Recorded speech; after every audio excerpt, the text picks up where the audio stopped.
Chris, thank you for your time here in Samara at the FIFA World Cup of all places. Yeah, pleasure to be here. Thanks. You're currently on the board of Football Federation Australia.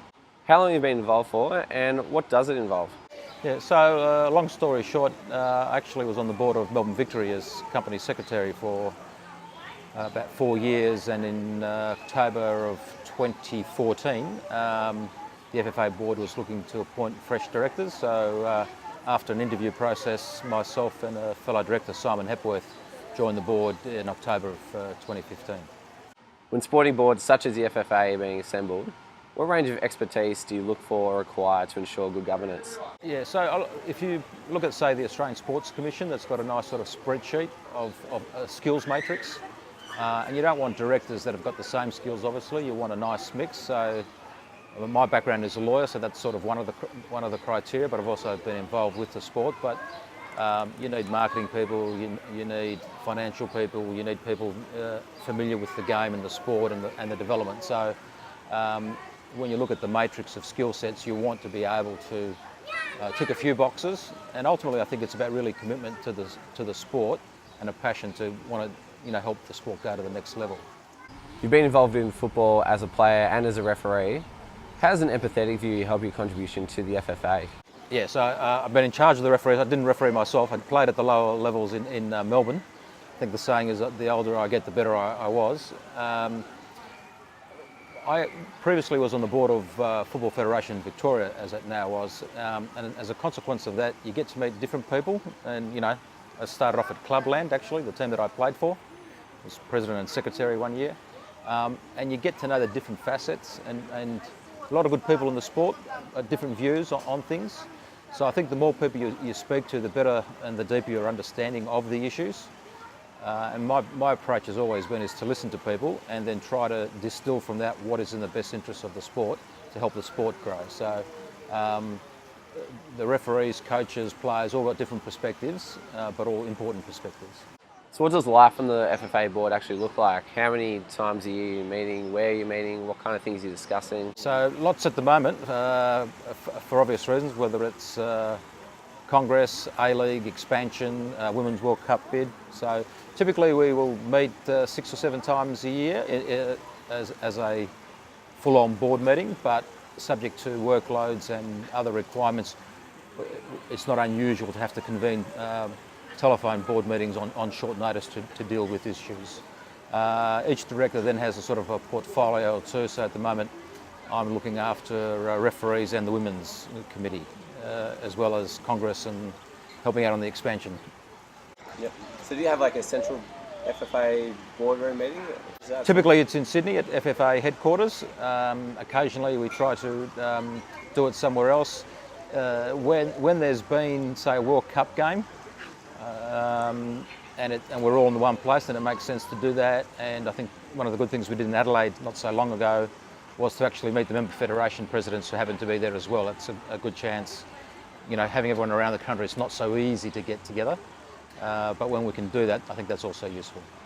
Leading up to the FIFA World Cup here in Russia, does the board have their own agenda, or do you let the Socceroos do their own thing? I think the football department needs to be able to run what it's got to do. I mean, you put people with expertise in place. It's not for us to be second-guessing any of that. We have faith that we've got the right people at the helm.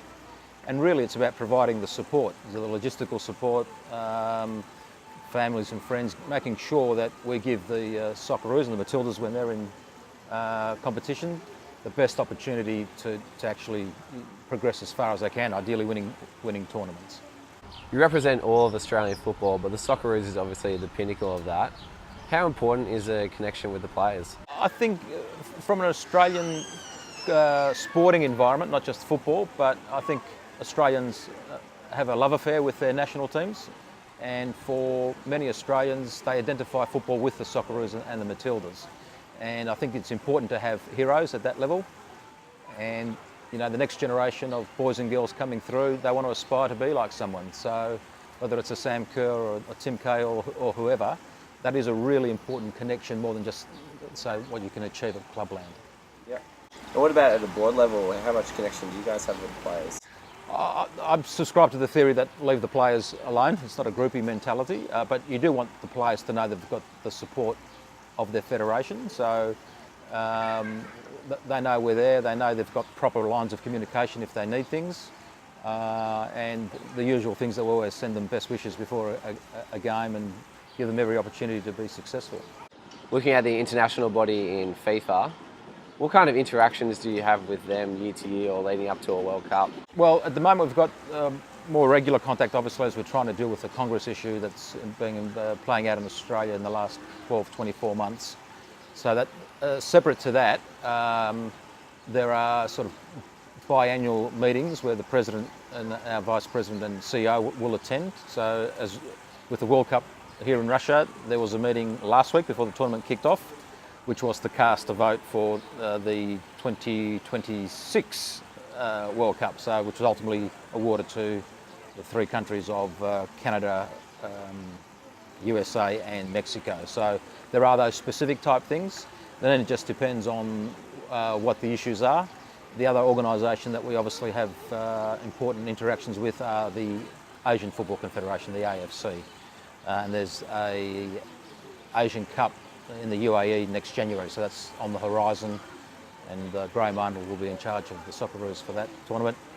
And there's a Women's World Cup in France next year, so there's always things to get involved with.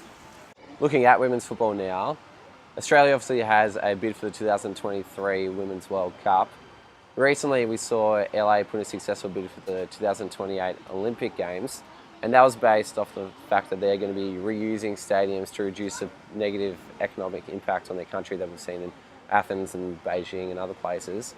What are some of the main points that FIFA look for in a successful bid? So the criteria hasn't been put into stone as yet. We're expecting it in the next month or so, and our current understanding is that the announcement as to who will be the host country will be made by the end of this year, 2018. Typically what they look at, obviously, stadiums are an important part, but also the role that women's sport plays in that country. What are the legacy issues? Does the country promote women's sport generally? They're the sorts of themes that we would be expecting FIFA to be sort of wanting the bidding countries to address. So what do you think Australia's strengths in the bid are, and what chance do you give us?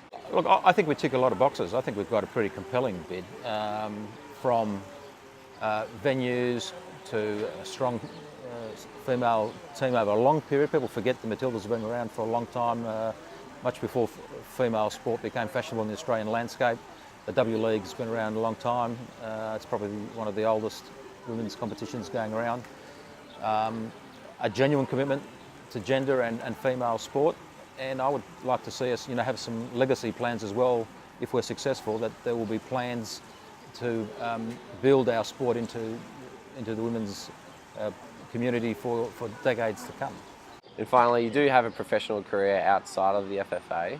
What do you enjoy most about being a director? Yeah, I do have a day job. People forget that sometimes. I'm a lawyer in a large global firm in the corporate space, which has got its own challenges. I like sport generally, and the sport gives me a bit of a release from the day-to-day, and also when you're meeting people, the sport is one of those topics that people like to talk about, and football in particular. You could be anywhere in the world, it almost gives you an instant entree to talk to people, and everyone's got a club somewhere and you find some common ground.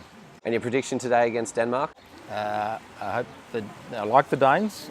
I think we've got a princess there, right? But I'm hoping today's not their day. Socceroos 2-1. Terrific. Thank you very much. Good on you.